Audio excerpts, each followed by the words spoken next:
प्रभु यीशु ख्रीस्त में मेरे प्यारे भाइयों और बहनों, आज फिर एक कृतज्ञ दिल लिए हुए एक नियमित समय पर हम सब यहाँ पे एकत्रित हुए हैं। ये पिता परमेश्वर की दया और कृपा है, क्योंकि वह चाहता है कि हम सब एक परिवारजन के रूप में उनके वचनों को सुने और अपने जीवन में ग्रहण करें।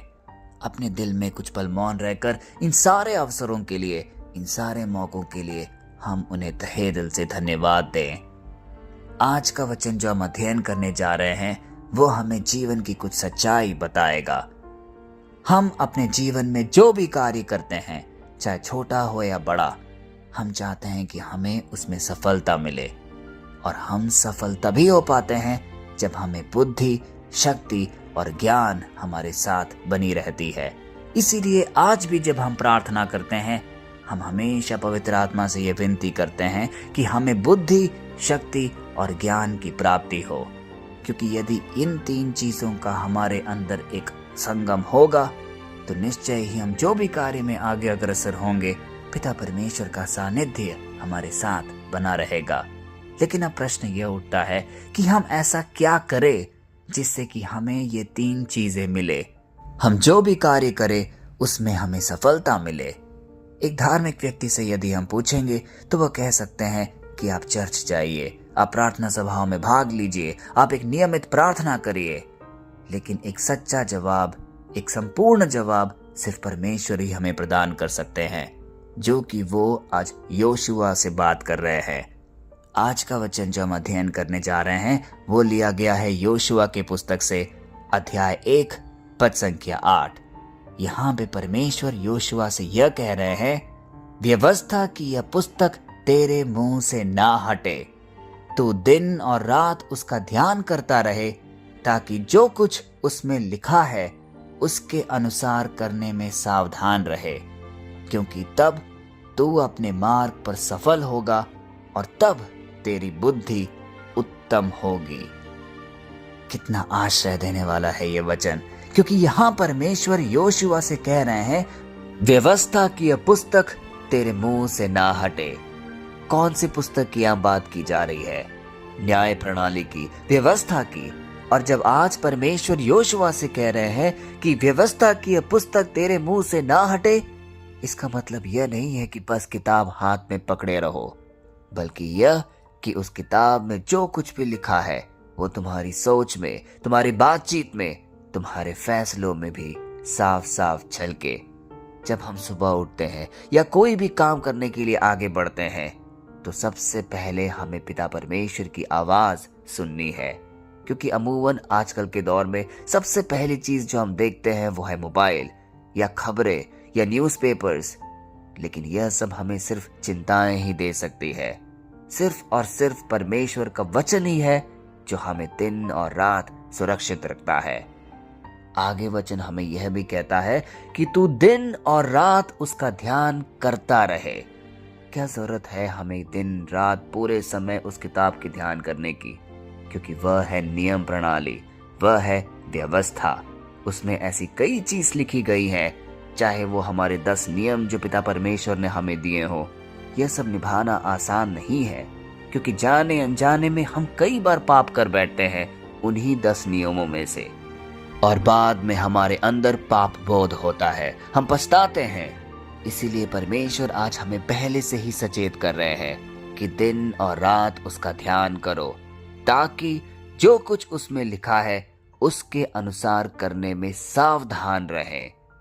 सावधान रहने की आवश्यकता है मेरे प्यारे भाई और बहनों, क्योंकि आजकल के दौर में ऐसी कई परिस्थितियां आएंगी जब हम माहौल में बह जाएंगे। जब 2 या 3 या 4 जन हमारे आसपास होते हैं, वो जो चीज के लिए भी हमें प्रेरणा करते हैं, हो सकता है कि हम वो कर बैठे।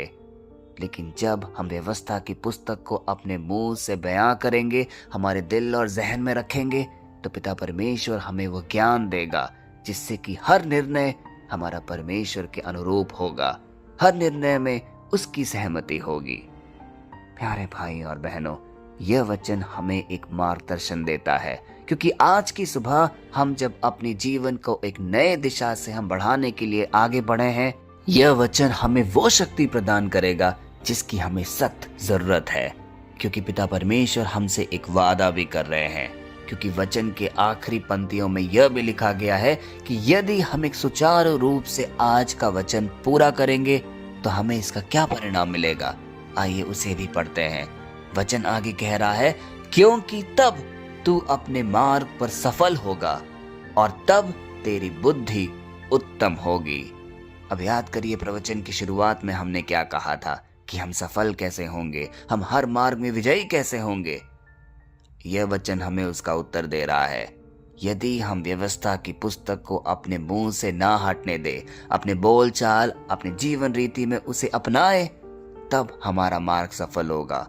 और सिर्फ यही नहीं, और तब तेरी बुद्धि भी उत्तम होगी, यानी हमें बुद्धि, शक्ति और ज्ञान तीनों की प्राप्ति होगी।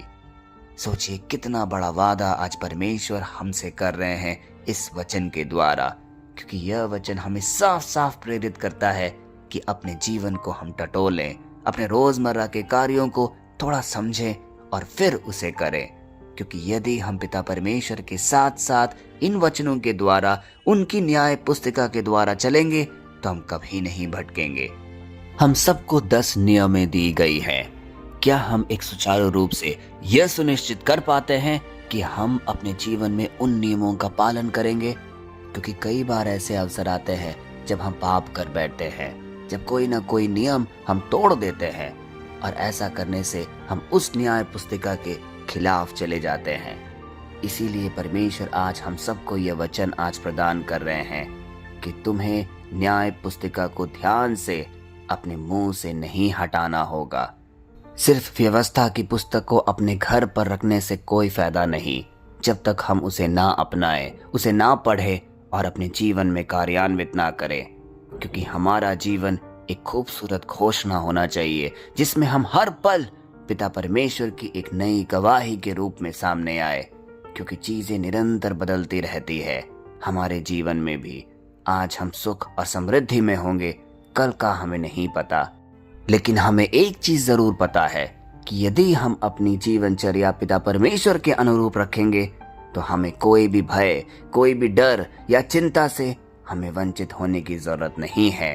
क्योंकि तब पिता परमेश्वर हमें एक सुचारू रूप से आगे बढ़ाता चलेगा। कठिनाइयां आएंगी, परेशानियां आएंगी, लेकिन उसकी शक्ति और सामर्थ्य हमें साथ साथ आगे बढ़ाता रहेगा।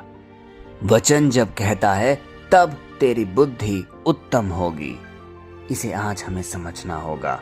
क्योंकि यह दुनिया हमें अक्सर सिखाती है कि पैसों से, नाम, ताकत, शोहरत से, इन सब चीजों से ही हमारी बुद्धि उत्तम हो सकती है, हम विजयी हो सकते हैं।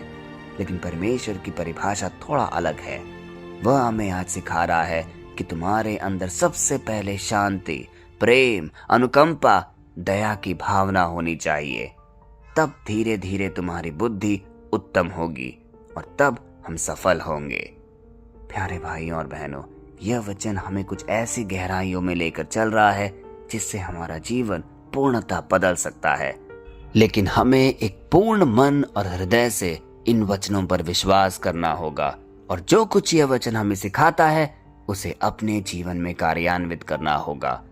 तो आइए हम सब मिलकर प्रार्थना करें। आज कुछ पल मौन रहकर आज के वचन को बार बार अपने हृदय में दोहराएं, क्योंकि जितनी बार हम इस वचन को पढ़ेंगे और इसके मर्म को समझने की कोशिश करेंगे, हमारे जीवन में निश्चय ही एक बदलाव आएगा और पिता परमेश्वर हम सबको स्पर्श करेगा। आइए ये प्रार्थना बोले। हे पिता परमेश्वर, आज हम तेरे इस जीवित वचन के लिए तुझे कोटि कोटि धन्यवाद देते हैं। तूने कहा है कि जब हम तेरे वचन पर ध्यान करेंगे तब तू हमें सफलता और उत्तम बुद्धि देगा। हे प्रभु, आज हम सब यहाँ पे एकत्रित हुए हैं, हर रोज की तरह, नित्य प्रतिदिन, बिना रुके, बिना थके। हम सबको अपनी करुणा से आज भर दे। आज हम अपना दिल तेरे सामने खोलते हैं।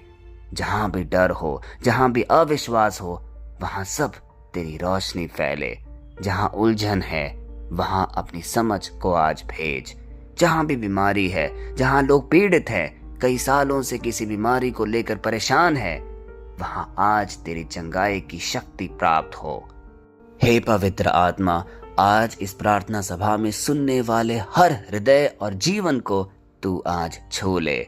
उनके घरों में शांति, शरीर में स्वास्थ्य और आत्मा में एक नई ताजगी भर दे। हे प्रभु, हमें ऐसा बना कि तेरा वचन हमारे मुंह से हमेशा निकले, कभी ना हटे।